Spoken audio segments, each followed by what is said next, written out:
speed, at the speed of war rather than the speed of bureaucracy.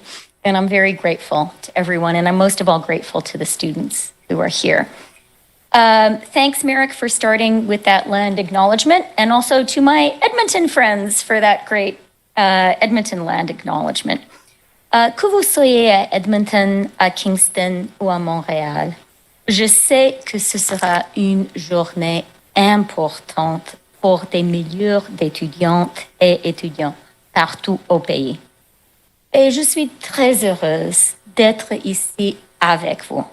Et bien sûr, c'est un grand honneur pour moi de présenter le président Zelensky. Mais avant de présenter le président Zelensky, j'aimerais vous expliquer brièvement pourquoi il est si important qu'il prenne la parole aujourd'hui. On February 24th, we all woke up to a world utterly transformed.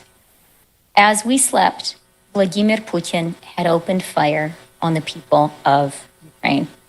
And he also turned his guns on the rules-based international order that the world's democracies had worked so hard to build after the Second World War. In the months since, he has sought, at a cost of many, many thousands of Ukrainian lives, to show that Russian tyranny can defeat Ukrainian democracy. He has tried to show that tyranny can defeat democracy itself. We cannot allow him to succeed. Panie Presidente, я вас бачу. The Ukrainian people are showing that every day that Putin cannot and will not succeed. To support Ukraine, Canada has committed $1.87 billion in financial assistance to Ukraine, of which $1.5 billion has already been delivered to Ukraine. That is more than any other country has managed to send into the bank accounts of the government of Ukraine. I am a finance minister.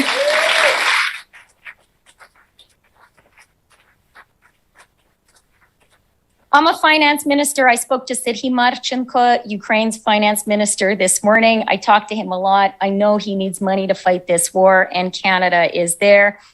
We're there with weapons as well. And I want to say today, I want to say to President Zelensky, and I want to say to Vladimir Putin, who I think is probably listening to us as well, that for as long as it takes, Canada will be there for Ukraine. Ukraine is...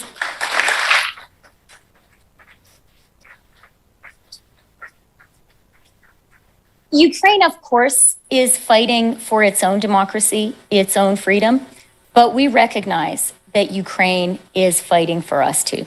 Ukraine is fighting for all of the world's democracies, and that is why we will persist. We will not tire. We will be there. Now, we're here at a wonderful university, and so I'm going to conclude by just sharing one thought about students and teachers. In 1991, I was the age of many of you here. Hard to believe I was ever that young, but it did happen.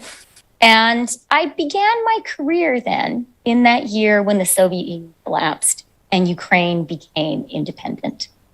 And I remember that time so vividly. And it was a time when we, the Westerners, were Ukraine's teachers. A lot of Canadians were part of that effort. My own mother moved to Ukraine and worked on constitutional reform. But today the tables have turned. And today I really believe Ukraine is our teacher. And we, the rest of the world, are Ukraine's students. The world's democracies are, certainly. Like any good teacher, the people of Ukraine, in their heroic resistance, are actually teaching us things that we already knew. They're teaching us that you can stand up to someone bigger than you, even when the odds are stacked against you, if you believe in why you are fighting and if your cause is right and true. The people of Ukraine are teaching us today that democracy is worth fighting for. They're teaching us that the strength of a country doesn't come from how many people you can force to do your bidding, you can force and conscript. It comes from how many people of their own free will stand up together for themselves. Now, these are lessons that are being taught at such a great cost by the people of Ukraine to all of us. And I think we in Canada need to think very hard about them and apply those lessons to ourselves, to our own constant effort to build, to improve our own democracy. One of Ukraine's first teachers was Taras Shevchenko. He was a serf who had the incredible courage to say to his people, to fellow serfs, to people who were property, that they were actually human beings. And everyone who is Ukrainian Canadian listening to this will know the line from Taras Shevchenko I'm about to quote. Everyone in Ukraine will too. Учітеся, брати мої, думайте, читайте. Study, my brothers. Think and read. That was such a revolutionary thought to say to serfs. And that's a reason that we all honor Taras Shevchenko today. But today, Ukraine and the world has another brave, indeed revolutionary teacher. And that is President Volodymyr Zelensky. He is leading Ukraine, and in doing so, he is teaching the world and leading the world's democracies. Пане президенте, ми надзвичайно горді, що ви тут з нами сьогодні. Дуже-дуже вам дякую. Слава Україні!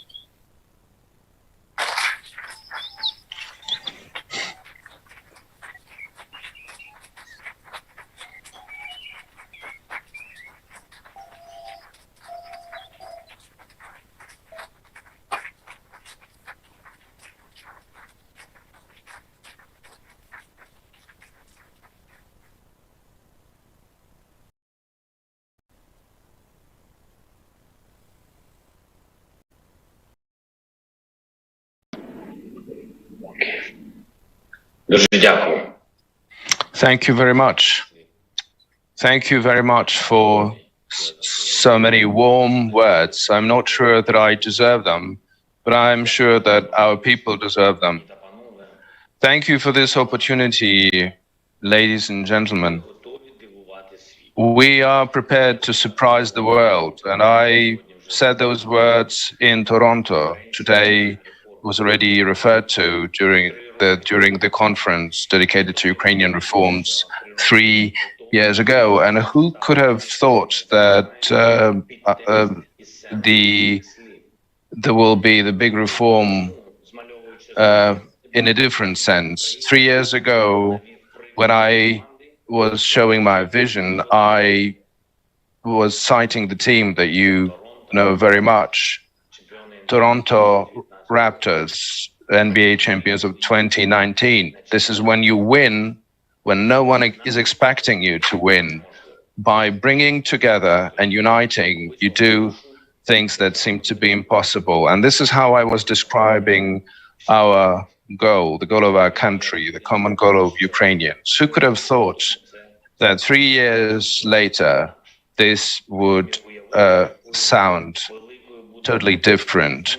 Who could have thought how great the difference will be between those times, then and now, between summer 2019 and summer 2022. Those were different times altogether. We have been looking forward for other victories. We have been building a different country, a country of transparent institutions, equal rules of the games, successful and free people. Today, the walls of our buildings are transparent. Literally, they are destroyed by Russian missiles and bombs. The rules of the game do apply, but in a different meaning. These are now the rules of survival. Of course, they're equal, but they're not fair. They are cruel, rigid, and straightforward. You shoot at the front line, you help in the rear area. When you hear the air raid alarm, you go to the shelter. When you hear the noise of the enemy vehicles, you have to stand up and fight for your country. In 2019, I was talking about peace in the east of Ukraine. We've talked about this with Christia and Prime Minister Trudeau. The liberation of Donetsk, Lugansk, and the Crimea. We have been doing all it takes at all different platforms, using all possible diplomatic instruments. Ukraine sincerely was willing to make it happen, but the other side wanted something very different, and we have seen what it was. In the morning of the 24th of February, the peace, liberation, Donetsk and Lugansk in 22 now have Mariupol, Melitopol, and dozens of other cities and villages that now have to be liberated as well. We have carried out at the Crimean platform, and now we are resisting the Russian aggression not to have Mariupol platform, Kharkiv platform, Kherson platform, and dozens of other platforms to deoccupy the sovereign territories of Ukraine. 3 years ago, our goal was a full-fledged reform of infrastructure. Ukraine launched the big construction program, and that was astonishing. And 3 years later, Russia started their so-called special operation. And we've created new bridges, schools, hospitals, stadiums, and Russia has been building bombs and missiles all this time in order to destroy all of that.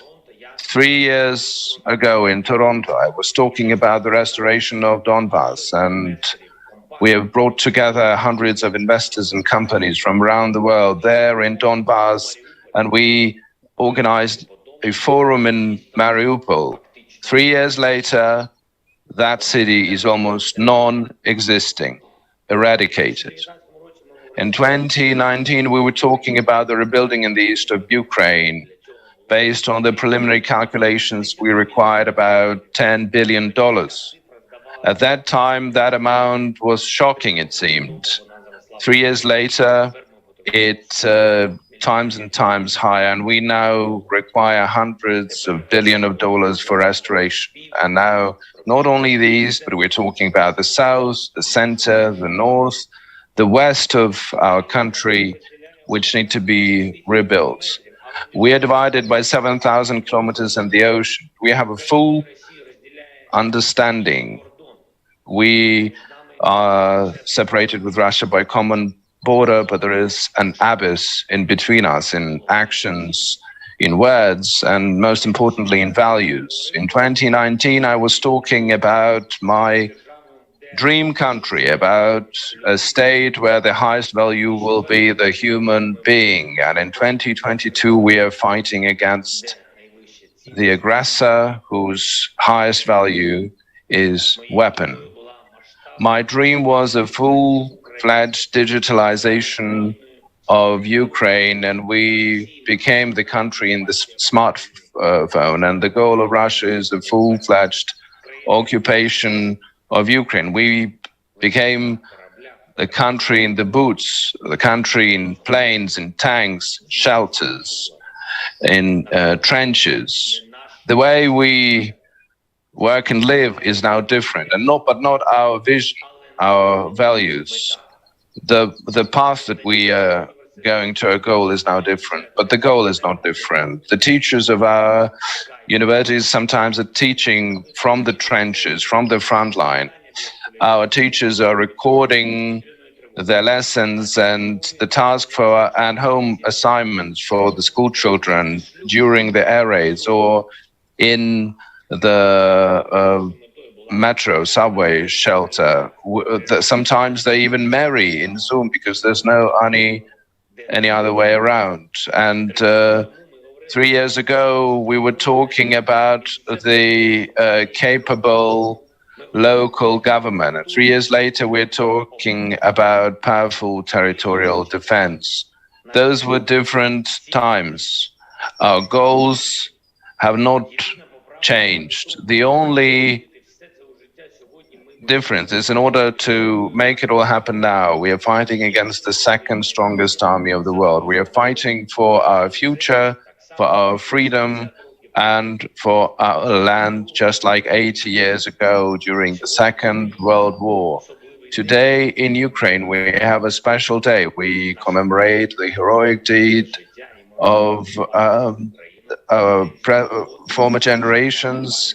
This is a sad day of commemorating the victims of war that we celebrate on the 22nd of June. On this same day in 1941, Nazis starting bombarding Kyiv in 4 o'clock in the morning. Those were different times, a different occupation, a different war, but our spirits, our longing for freedom and fight have not changed since.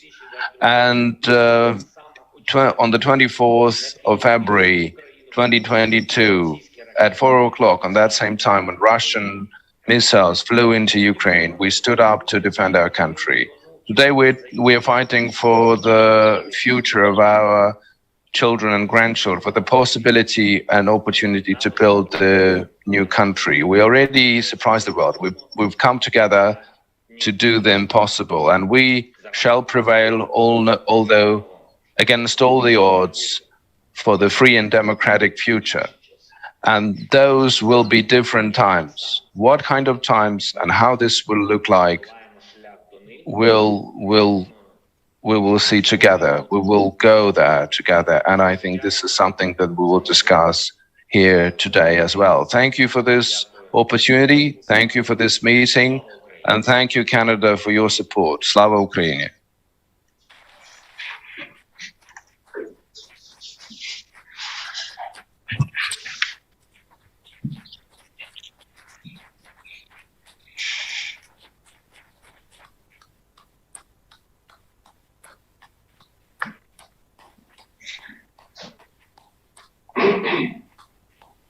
Дуже дякую.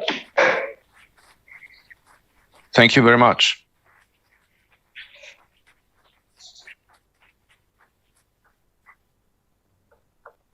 Thank you, President Zelensky. We're deeply honored you've taken time to speak with us and with university students gathered across Canada, both in this room and in classrooms across the country. Indeed, we're joined by students from the University of Alberta, the University of Calgary, in Halifax, Nova Scotia, Dalhousie University, University of Manitoba, Université de Montréal, University of Prince Edward Island, Queen's University, University of Saskatchewan, the Universities of Waterloo and Wilfrid Laurier University, and Western University. My name is Peter Lowe, and I'm the director of the Munk School of Global Affairs and Public Policy. In addition to educating students, we're home to numerous research centers and programs, including the Petro Yatsik program for the study of Ukraine. And we prize our role as a convener of important global conversations. And there's no more important global conversation than those that you're having every day. President Zelensky, as you may know, the U of T is welcoming 100 students per term from the Kyiv-Mohyla University to our campus. And today I'm proud to announce that we're also partnering with the Kyiv School of Economics to bring up to 30 students to the Munk School beginning in September. These students will receive full tuition support from the University of Toronto and financial support for their living costs through MyTax, a Canadian nonprofit organization. We look forward to hosting these students as they prepare to become tomorrow's leaders in Ukraine. And now, without further ado, I want to turn to questions from our students, both here at U of T and from across the country. For our first question, we turn to Anna, a student here at the University of Toronto. Anna. Mr. President, my name is Anya Breitman. I'm an incoming student at the MA in European and Russian Affairs here at the Munk School. And I wanted to say that over the past 5 months, you have been compared to so many cultural icons, ranging from Sir Winston Churchill to Harry Potter. And I wanted to ask you,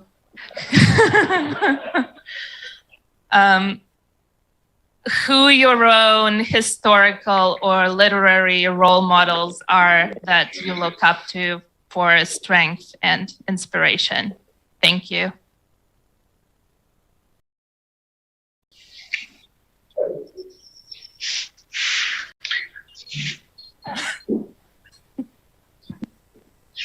Дуже дякую за запитання. Thank you for this question. Знаєте, по-перше, You know, first of all, thank you for these kind of comparisons. Harry Potter is better than Volodymyr. We know who is Volodymyr in this war and who is Harry Potter, so we know how the war will end, of course.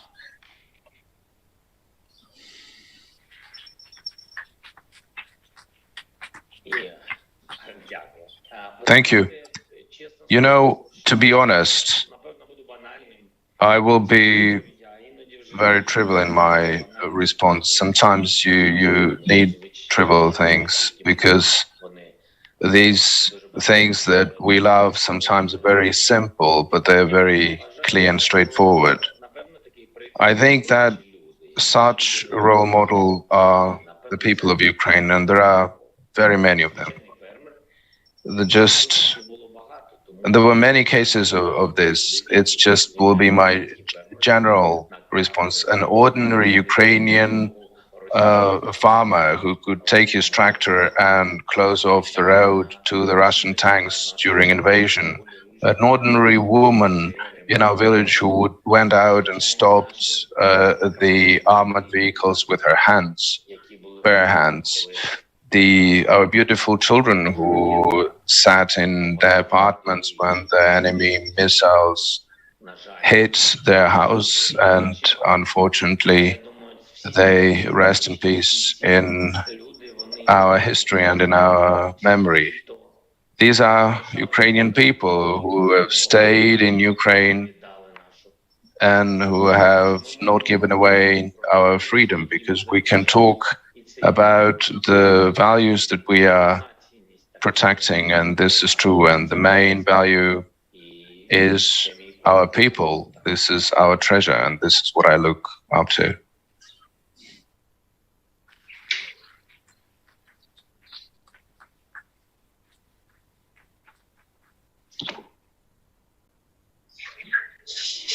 Katerina, a student from Kyiv Mayala Academy, who is currently on exchange here at the University of Toronto. Welcome. Good evening, Mr. President. My name is Katerina Luchka. I'm an exchange student from Kyiv Mayala Academy in University of Toronto. And my question is, right now, many Ukrainian students have left country to study at foreign universities. And how can the Ukrainian government ensure that the smartest of this generation come to Ukraine and have a bright future? Thank you.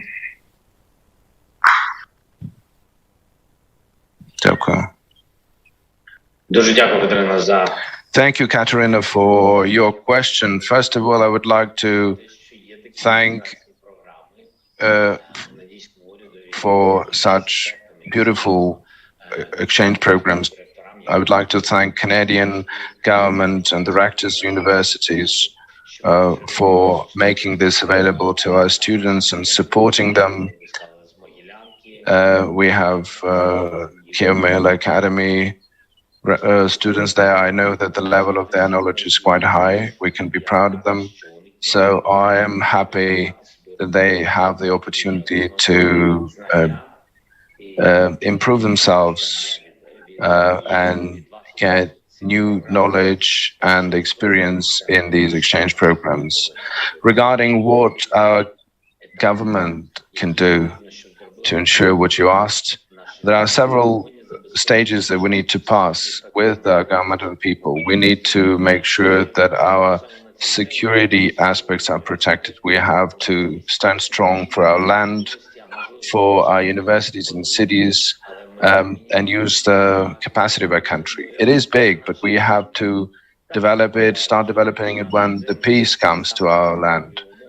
By standing up for our country and ensuring the strong security aspects, we lay the foundation of the country that will become different out of the full-fledged aggression. The security situation must become the best in the world. This is the task for the government, for the law enforcement, for our army, and this is what will happen. And as liberal rules as possible need to be installed for business development and personal development and human development. We don't have time for bureaucratic hurdles because we are the country in war. This is why we will have to rebuild country very quickly. Despite the war outside, our institutions have endured. Our financial institutions and our digital cyber sector endured. You can register the business even now in 7 to 10 minutes. And we managed to fight back on all cyber attacks with the help of our partners and with the help of our institutions that we managed to put in place. This digital network was built in a matter of a couple of years. I'm very proud of this reform and we succeeded. So the security and as liberal approach as possible for business. And I think that's the most important precondition that we can put in place for the future generation. But without you, without young people who are getting this new knowledge and experience overseas, would be very complicated to make it happen, and the process will be very slow. So do come back with the state-of-art knowledge and with the willingness to live and build independent Ukraine.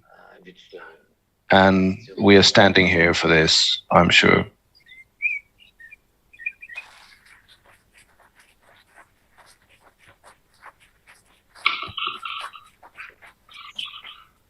Thank you very much. Our next question is from a student, our friend Faith Megadami at the University of Calgary. So we'll throw it over to Calgary.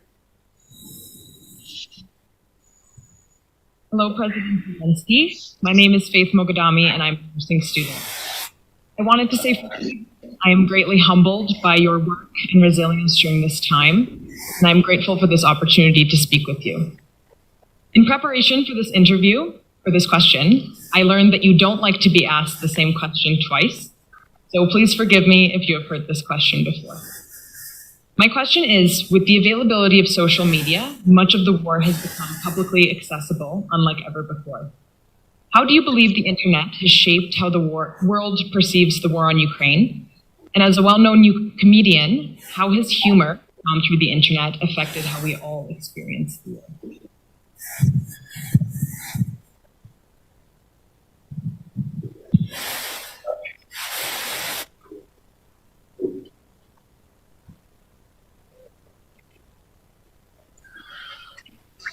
Дякую за запитання. Thank you for this question. The question is not that I don't like to answer questions twice. I think I've heard these questions more than 2 times, but the thing is that I will try to answer in a different manner to the same question. Social media and internet in general is a space, and it means opportunities. We can cut distances between our countries and other countries, between the government and society. It gives an opportunity by using this instrument to share the truth. In our case, it's almost like weapon, showing the world what's going on in Ukraine. It means freedom. It means freedom of press, freedom of speech, and freedom of thought. Something that in Russia and other countries where internet resources are blocked, where there is no opportunity to talk freely in the internet, that is the challenge of the dictatorship. And because the people don't have a possibility to analyze and decide whether it's the truth and the lie. And in order to do this, you have to compare the facts and the arguments. for us, internet is a kind of weapon, because by means of it, we can show what's going on in Ukraine, who conquered us, how many victims and casualties we have, and what has the aggression of Russian Federation left behind. And this is a powerful instrument, and I don't want our partners to be offended. We do transfer very powerful pieces of weaponry to us, but I have to be honest, there's a big question, what matters more, and what kind of weapon protects us more? So information, the word, sometimes can give a bigger blow than some types of weapon. And our task is for the shells and bullets in this weapon, just like internet, shouldn't run out, just like real shells and bullets shouldn't run out on the front. And here, these bullets and shells, these are the people who share the same values, who can get this information and pass it over and share it. Yes, have a look, tell it to the friend, share it with your friends, just sharing what's going on, and that's extremely important. I think this is about protecting the freedom. In terms of humor, it's not really humorous times, and you don't feel like joking, but humor is a kind of medicine which always helps, because you cannot be with your thoughts in the war 24/7. Sometimes you have to make a break for a couple of minutes in order to analyze and take stock, to be an adequate person. Read something humorous. There are memes in the internet. There are good memes about different leaders, different political leaders, and I think it's great. It's a good criticism, a good satire that allows people to relax a little bit, and that really helps. I know it helps not only me. I know our soldiers in the trenches also need this breath of fresh air in between the shellings. You can't protect the lives of people by losing the sense of life. So there was a very interesting remark about Harry Potter, also humorous, so thank you for that as well.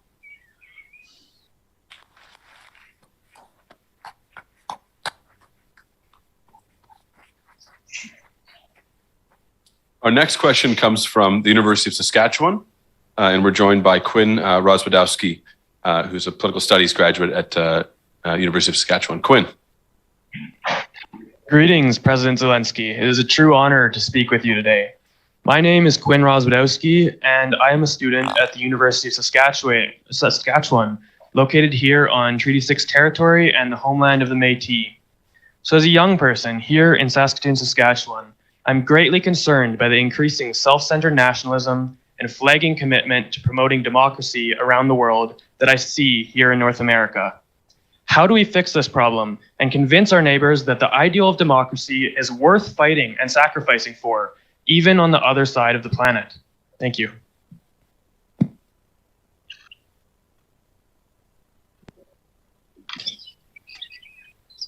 Дякую за запитання.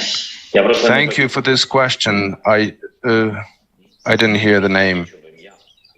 I didn't hear the name of the person. That's okay. As regards to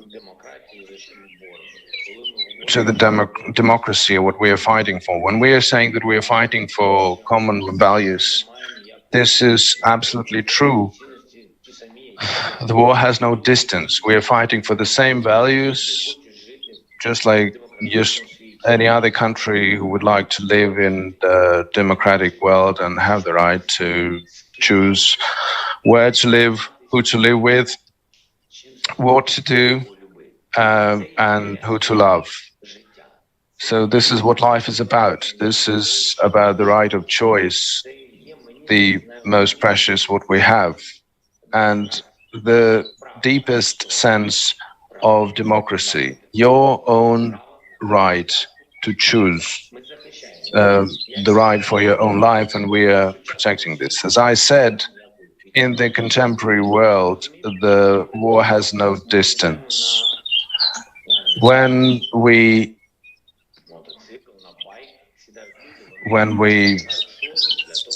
ride the bike, they put on the helmet. Just in case they fall down, they don't break their head and survive. But sometimes you need to, so we're smart people, we don't need to fall down first and then take the helmet. There are certain preventive things that need to happen. The same is true about war. What Ukraine is protecting should mean to everyone that it can come to any soil. I don't wish this to happen in Canada, but that is a possibility. If you allow the president of the Russian Federation here to occupy our houses, come in, rape and kill people, if you allow all of that, there are other people in the world, like-minded leaders, like-minded people, and they will see that if it works here, it could potentially work in a different part of the globe, in any continent. Therefore, no one should be allowed to do that. So we need to move on in a preventive manner, make certain specific steps, and slap on the hands if the people are even deliberating or thinking about this. And it has to be very rigid. We have to do it in a united manner, no exceptions, and or no special treatment for such countries. All the world should respond to the aggressor in the same manner, the same way as if this war was waged in your own country. Then the result will come.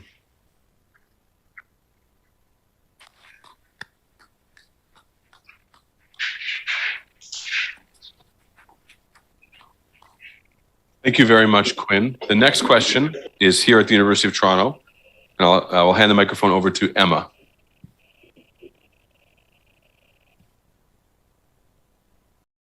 Hello, Mr. President. My name is Emma Patterson, and I'm a Master of Arts student here at U of T studying European and Russian affairs. I myself and others here are interested to know, since the war began in February, martial law has been instilled in Ukraine, and we're curious how you and the government have managed to balance democratic freedoms and the safety of Ukrainians and security of the nation during this time. And also how joining the EU and your EU application for membership has affected the government's decision-making in these actions.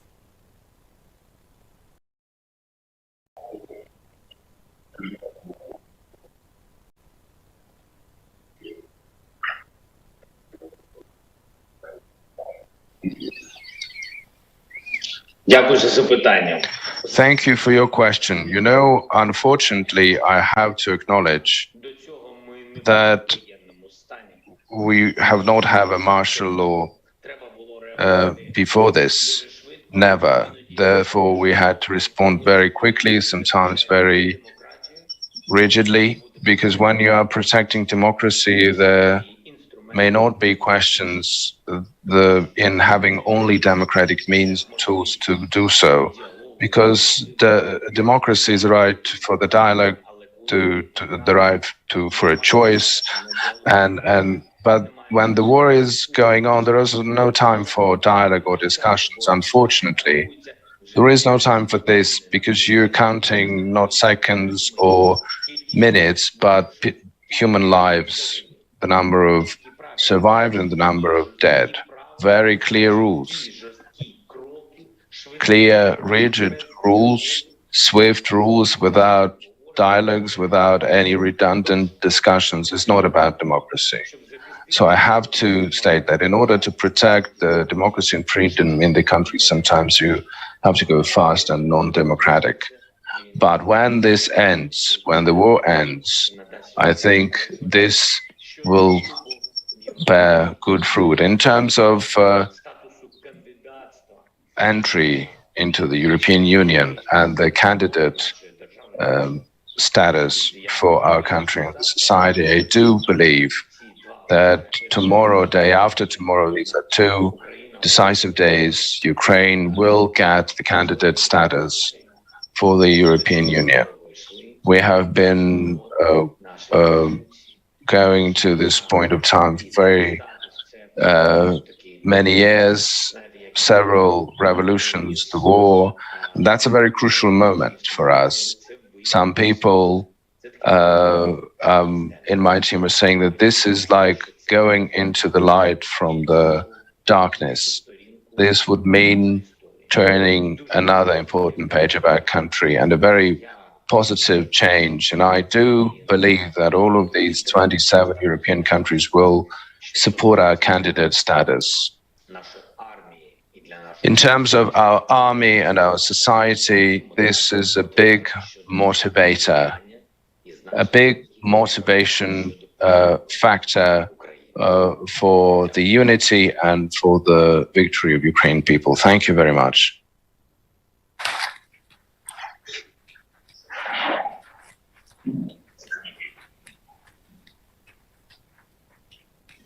And next we turn to Université de Montréal, Vincent, en français et puis en anglais. Parfait, merci beaucoup. Donc, so I'm going to repeat my question in English afterwards so that everyone can understand it. So, Monsieur Zelensky, selon vous, comment les institutions internationales comme l'OTAN, comme l'ONU, comme le Conseil de sécurité de l'ONU pourraient être réformées pour prévenir une autre guerre, prévenir une autre agression? So how can you reform this in order to prevent all other wars from happening? So thank you very much for this. Okay, no, please. Well, sorry.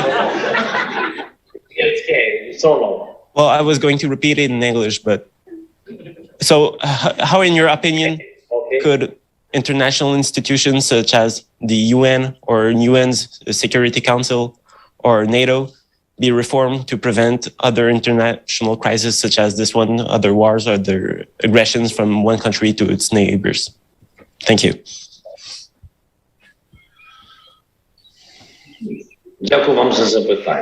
Thank you very much for this question. I think that all of these institutions that are truly important, and there's nothing more powerful on the international level, have to undergo reforms just like telephone communication. Because when these institutions were established, people were only thinking how to send information because there were only paper letters available. But then technologies changed, the way people connected changed, then internet appeared, everything is going faster, technologically faster. This is a technologically new century, and it feels like a different planet. But these institutions, it seemed like people have changed, but rules haven't changed. So what I think they should do is they have to be changing together with the world. As the world changes, they have to change as well. They have to respond not in 1 year, 3 or 5, as the case was some time ago. Now the world is very fast. There's an escalation or suspension of a certain dangerous situation requires a response in 1, 2 or 3 days. Make very quick decisions. The world is fighting for this. So this is why these institutions, they cannot be slow. They cannot act slowly. They cannot act based on the old rules. They have to go win the same pace as the world does, and they have to produce results. Accuse the aggression of a specific country, condemn it, and do it very rigidly and very straightforwardly. Everyone who wants peace, they want peace. They don't want just to discuss and blah, blah, blah about peace, because people are dying every day. Those who want peace, they want to get it in a fair manner for Ukraine, for any other country. In Moldova, they have occupied territories. In Georgia, they have occupied territories. There's war waged in Syria. There are wars happening in the world, and these international honorable institutions have to act in such a way that people still want to live together, and not just to live as an immigrant or displaced, but where people want to live. So this is how these institutions have to act. Just like 911, quickly, I feel bad, come and help me. The war may happen. Please do all it takes not to have the war. Thank you.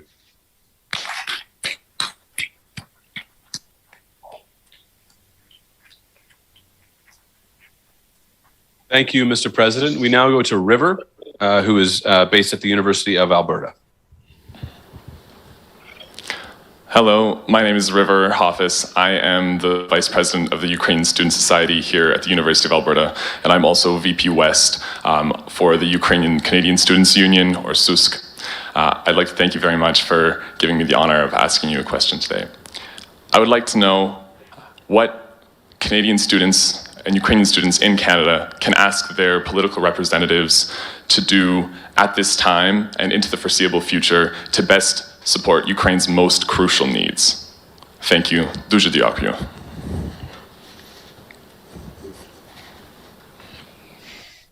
Дуже дякую вам за запитання. Thank you for this question. And thank you for your Ukrainian outfit. It looks very symbolic, very cool. Thank you for your support. I will be honest.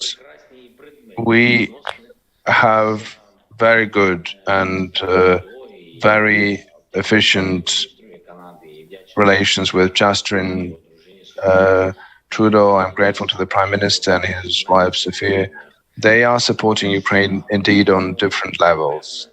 What we need, and as you know, there was a question today about the media, and it's not the first time was asked, but I will mention this again, probably the thousandth time, but what I will say is still very important. We need weapons.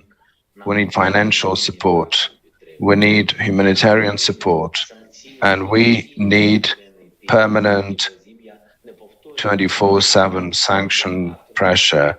And no matter how many times I repeat this, this will never be one too many while the war is going on. We do need very powerful support. I will say this again, that Canada is helping us as much as they can. So it's very important that yourselves, students from many other countries, would pass on this message to their respective countries to pressure their political management to give Ukraine what it needs. And this is the main idea, the main thing that all of you can do. Everyone becomes wary of war. So by your actions in social media, in your communication with friends, going out to rallies in your countries and supporting Ukraine. So with your actions, please do not allow anyone somewhere on the hierarchical bureaucratical corridors to forget about what's going on in Ukraine, to forget about war. Please don't become tired because of the war and with Ukrainian war. This is something that we need you for. Thank you.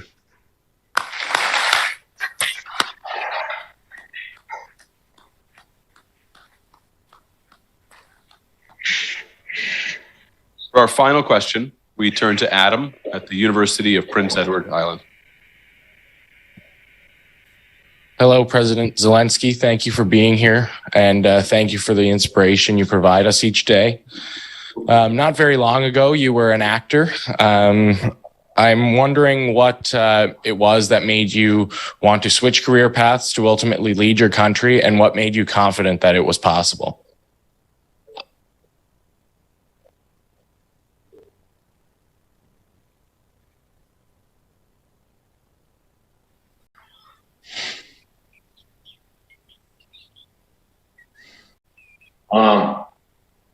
Я думаю, ви мене зрозумієте, хоча I think you will understand what I will say, but I guess you will understand this several years later when you will have your own kids. Or maybe you have already kids, I don't know.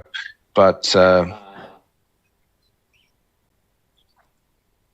коли ти дивишся на when you look at your children, коли ти розумієш, що when you understand that God has given you everything you've dreamt about, your profession, opportunities, the children, the family, and you have all of it.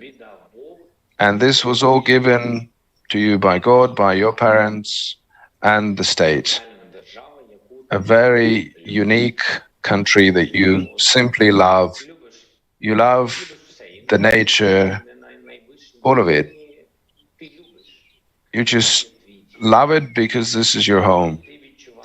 And when you feel that you have achieved everything in your life, you have all one needs, and you feel that it is very painful for your country. There are lots of problems. The war is going on. There are this fifth column in the country. There are different politicians who are only blabbing and don't want to do anything. When you feel all of this, you're not sure whether you will be able to do better than those before you, but you really want to do better. I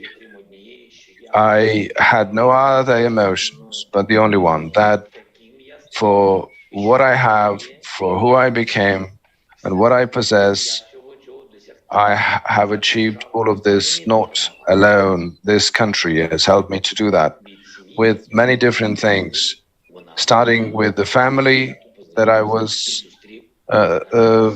granted, because this is where I met my beloved wife. So if you respect this land, if you know that you didn't do it just alone, that you were given a gift, you have to share. You have to share as much as you can.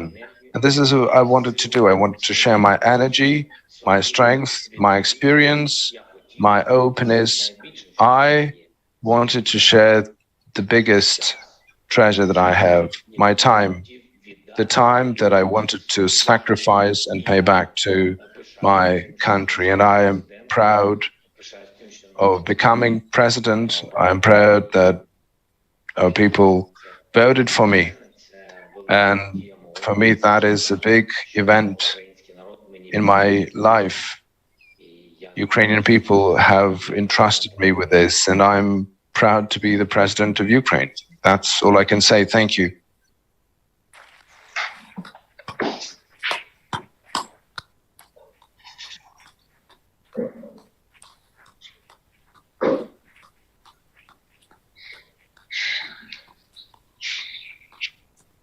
President Zelensky, I know you want to see all the people who have joined us today. In addition to the thousands who are watching online, we are joined by people from across the country. And I'm just going to take a chance to do what we had a glitch with at the beginning and just go through our visitors and invite them to give you a round of applause online. So to the University of Alberta.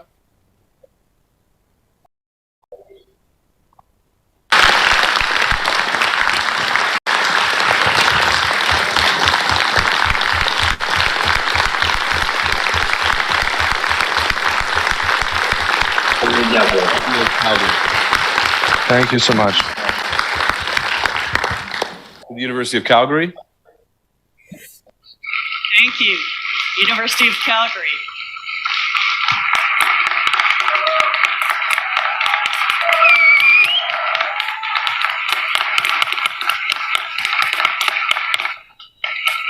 And Dalhousie University in Halifax, Nova Scotia. Thank you, President Zelensky. A warm welcome from Dalhousie University in Halifax, Nova Scotia. The University of Montreal. Bonjour, Monsieur Zelensky. Nous sommes à l'Université de Montréal, en direct de Montréal au Québec. Merci de nous avoir parlé aujourd'hui. C'est un honneur.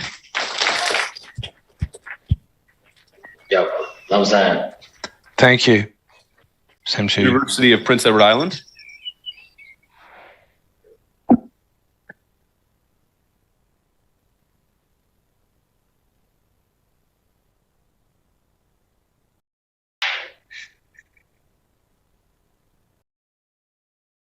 Go to the University of, let's go to Queen's University. Hello, President Natterer at the University of Prince Edward Island in Charlottetown in Eastern Canada. And on behalf of our entire university community, we stand behind you and all Ukrainians in your courageous fight for freedom and democracy. That was worth the wait. Well worth the wait. Queen's University. Thank you, President Zelensky. We join you from Queen's University, and I'm joined by a community of scholars, many of whom are connecting with us virtually today. We're committed to working together to build a strong future for Ukrainian students and scholars. And thank you. University of Saskatchewan.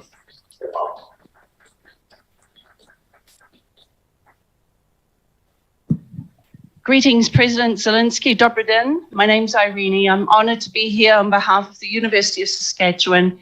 Our university is in Western Canada in the province of Saskatchewan, which is a very large number of students and members of the Ukrainian community here. We thank you for sharing the dreams of Ukraine and your actions and words and values. We've heard how we all can take action, small and large, today, tomorrow, for peace and freedom. We join together to say thank you. We are honored to be with you. Thank you very much. The Universities of Waterloo and Wilfrid Laurier.